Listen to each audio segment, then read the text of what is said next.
Kubor nakaslem jong unongsan Hima.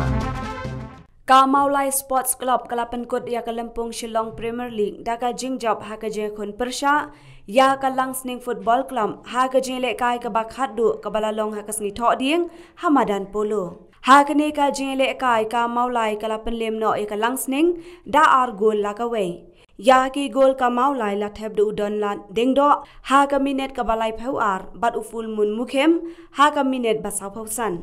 Ya ka shi gol ka langs ning pat la theb du Arnesius Marwen ha ka minute ka bahnya phaulai. Ka Mawlai ka balara ya ka nam la du Jong ka ne ka lempung nalor ka trophy kala khorru ya ka Khusnam song Pisa ka balong lai lak tengka. Bad ya ka Khusnam la IT sya ka Mawlai do menteri ka tanat ki kam ya le kai ka jella uba bantai dor lengdo ubalaya don lang kum ukongsan ha ka ne ka sngi. Ka jing syarem no Jong ka langsning ha ka ne ka jing yale kai kala play lat pat ya ka rang da Jet United Football Club banyo bat ya ka kerdan ka baar ha ka ne ka lempung bat banyo khorru ya ka song Pisa ka balong silak tengka nalor ki medal bat ki sernan.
Lingam, Minister of Sports and Youth Affairs, to hand over the trophy to the captain of the winning team, Mawlai Sports Club.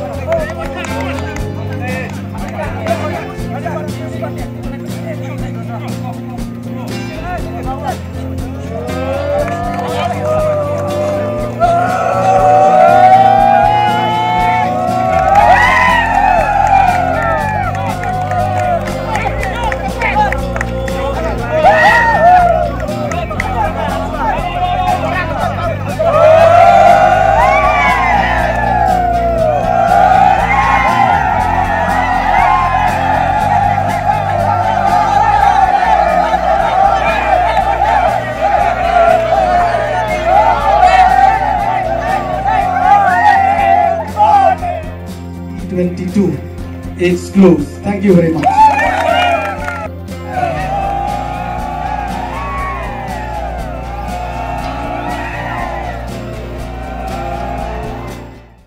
Since 2014, our country has been plagued by divisive forces.